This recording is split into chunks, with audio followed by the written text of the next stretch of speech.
जय श्री सनातन, जय सिया राम। आशा करता हूँ आप सब लोग बहुत अच्छे होंगे। नए साल 2025 की ये मेरी पहली वीडियो है।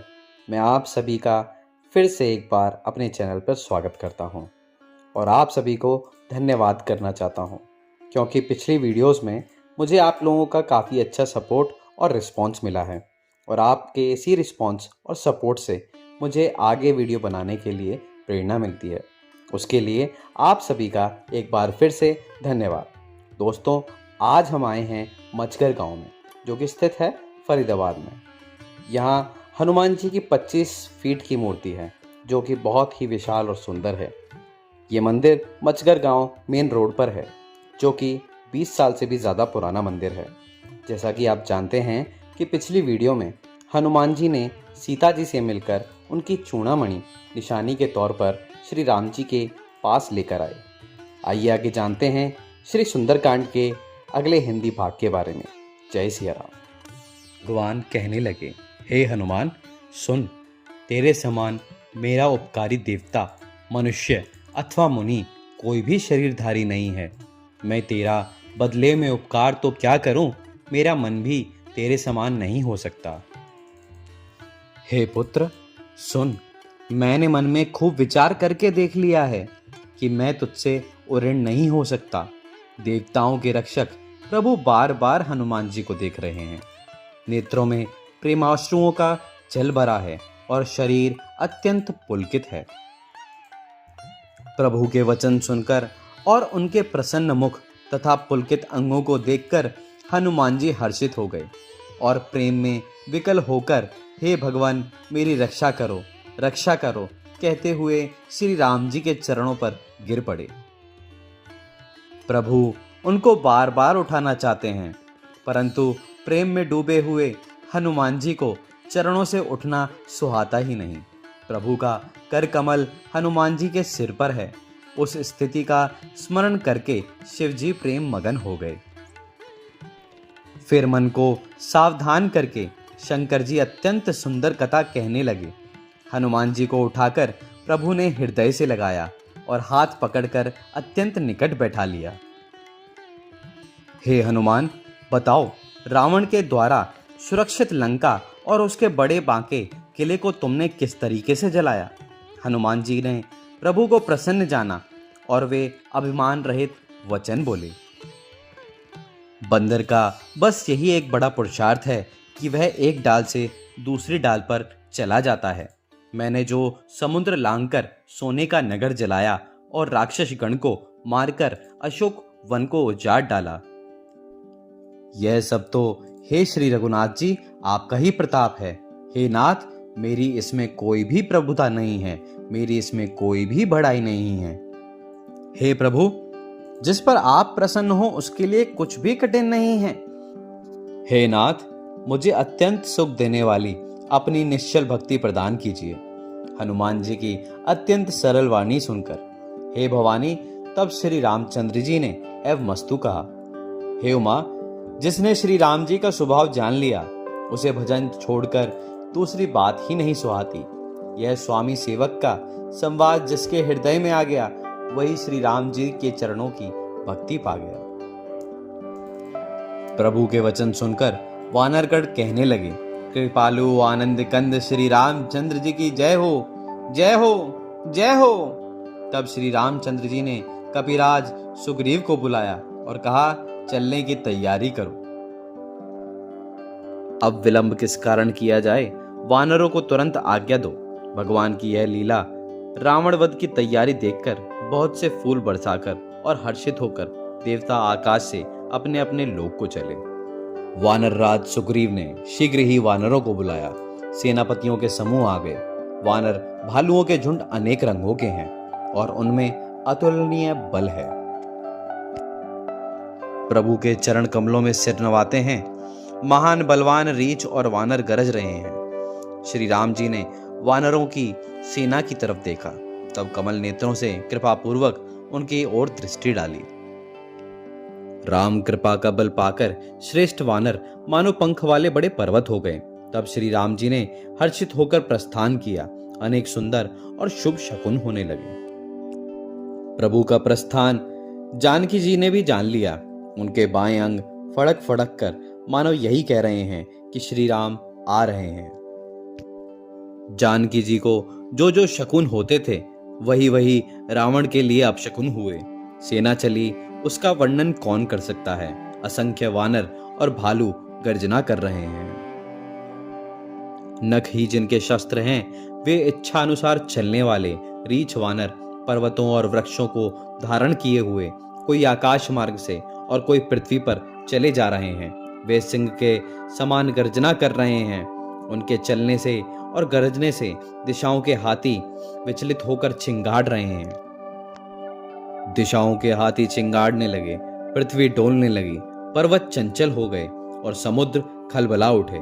गंधर्व, देवता, मुनि, नाग, किन्नर सबके सब मन में हर्षित हुए कि आज हमारे दुख टल गए। अनेकों करोड़ भयानक वानर योद्धा कटकटा रहे हैं और करोड़ों ही दौड़ रहे हैं। प्रबल प्रताप कौशलनाथ श्री रामचंद्र जी की जय हो, ऐसे पुकारते हुए वे उनके गुण समूहों को गा रहे हैं। उदार सर्पराज शेष जी भी सेना का बोझ नहीं सह सकते। वे बार बार मोहित हो जाते हैं और पुनः पुनः कच्छप की कठोर पीठ को दांतों से पकड़ते हैं। ऐसा करते वे कैसे शोभा दे रहे हैं, मानो श्री रामचंद्र जी की सुंदर प्रस्थान यात्रा को परम सुहावनी जानकर उसकी अचल पवित्र कथा को सर्पराज शेष जी कच्छप जी की पीठ पर लिख रहे हों। इस प्रकार कृपा निधान श्री रामचंद्र जी समुद्र तट पर जा उतरे। अनेकों रीछ वानर वीर जहां तहां फल खाने लगे। वहां लंका में जब से हनुमान जी लंका को जलाकर गए, तब से राक्षस भयभीत रहने लगे। अपने अपने घरों में सब विचार करते हैं कि अब राक्षस कुल की रक्षा का कोई उपाय नहीं है। जिसके दूत का बल वर्णन नहीं किया जा सकता, उसके स्वयं नगर में आने पर कौन भलाई है। हम लोगों की बड़ी बुरी दशा होगी। दूतियों के नगरवासियों से वचन सुनकर मंदोदरी बहुत ही व्याकुल हो गई। वह एकांत में हाथ जोड़कर पति रावण के चरणों लगी और नीति रस में पगी हुई वाणी बोली, हे प्रियतम, श्री हरि से विरोध छोड़ दीजिए और मेरे कहने को अत्यंत ही हितकर जानकर हृदय में धारण कीजिए। जिनके दूत की करनी का विचार करते ही राक्षसियों के स्त्रियों के गर्भ गिर जाते हैं। हे प्यारे स्वामी, यदि भला चाहते हैं तो अपने मंत्री को बुलाकर उसके साथ उनकी स्त्री को भेज दीजिए। श्री राम जी के बाण सर्पों के समूह के समान और राक्षसों के समूह मेंढक के समान। जब तक वे इन्हें निगल नहीं जाते, तब तक हट छोड़कर ये उपाय कर लीजिए। मूर्ख और जगत प्रसिद्ध अभिमानी रावण कानों से उसकी वाणी सुनकर खूब हंसा और बोला, स्त्रियों का स्वभाव सचमुच ही बहुत डरपोक होता है। मंगल में भी भय करती हो। तुम्हारा मन बहुत ही कच्चा और कमजोर है। यदि वानरों की सेना आएगी तो बेचारे राक्षस उसे खाकर अपना जीवन निर्वाह करेंगे। लोकपाल भी जिसके डर से कांपते हों, उसकी स्त्री डरती हो, यह बड़ी हंसी की बात है। रावण ने ऐसा कहकर और हंसकर उसे हृदय से लगा लिया और ममता बढ़ाकर अधिक स्नेह दर्शाकर उसे सभा में चला गया। मंदोदरी हृदय में चिंता करने लगी कि पति पर विधाता प्रतिकूल हो गए हैं। जैसे ही वह सभा में जाकर बैठा, उसने ऐसी खबर पाई कि शत्रु की सारी सेना समुद्र के उस पार आ गई है। उसने मंत्रियों से पूछा कि इसमें अब क्या करना चाहिए। तब वे सब हंसे और बोले कि इसमें सलाह की कौन सी बात है। आपने देवताओं और राक्षसों को जीत लिया, तब तो कुछ श्रम ही नहीं हुआ, फिर मनुष्य और वानर किस गिनती में हैं? मंत्री, वैद्य और गुरु, ये तीन यदि भय या आशा से हित की बात न कहकर प्रिय बोलते हैं, तो राज्य, शरीर और धर्म, इन तीनों का शीघ्र ही नाश हो जाता है। रावण के लिए भी वही संयोग आ बना है। मंत्रियां उसके मुंह पर उसकी बढ़ाई करते हैं, उसके स्तुति करते हैं। इसी समय अवसर जानकर विभीषण जी वहां आए। उन्होंने बड़े भाई के चरणों में सिर नवाया। फिर वे सिर नवाकर अपने आसन पर बैठ गए और आज्ञा पाकर वे वचन बोले, हे कृपालु, जब आपने मुझसे यह बात पूछी ही है, तो हे तात, मैं अपने बुद्धि के अनुसार आपके हित की बात कहता हूं।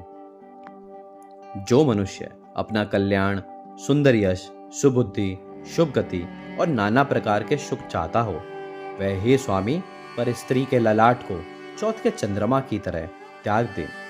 हे नाथ, काम, क्रोध, मद और लोभ ये सब नरक के रास्ते हैं।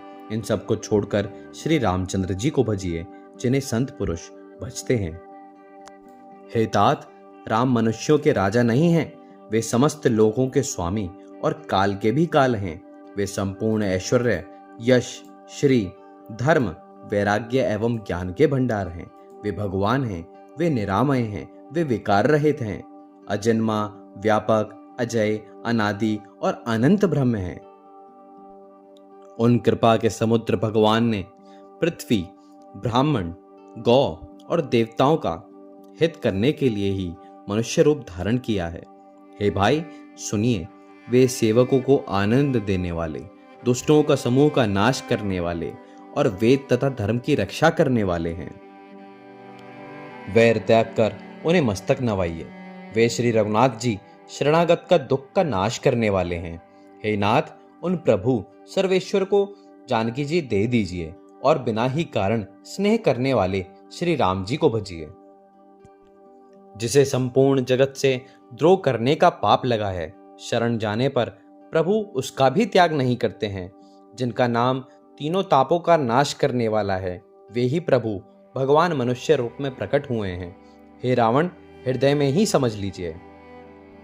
हे दशशीष, मैं बार बार आपके चरणों को लगता हूँ और विनती करता हूँ कि मान, मोह और मद को त्याग कर आप कौशलपति श्री रामचंद्र जी का भजन कीजिए।